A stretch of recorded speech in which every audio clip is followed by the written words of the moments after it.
একটি টোটোকে বাঁচাতে গিয়ে নিয়ন্ত্রণ হারিয়ে বেসরকারি যাত্রী বোঝাই বাস নঞ্জলিতে। ঘটনাটি ঘটেছে উত্তর দিনাজপুর জেলার রায়গঞ্জ দোস্তি মোড় এলাকায়।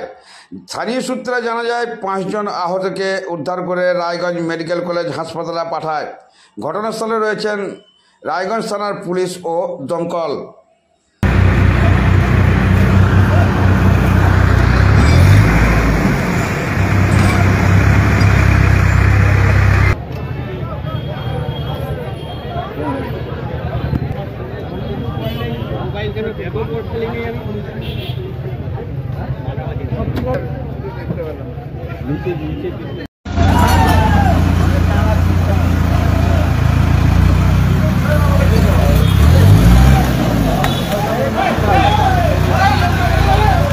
কি নাম? মোহাম্মদ আলী।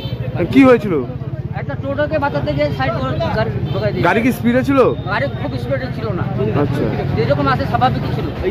হ্যাঁ, তারপরে এটা টোটোকে বাঁচাতে গিয়ে গাড়িটা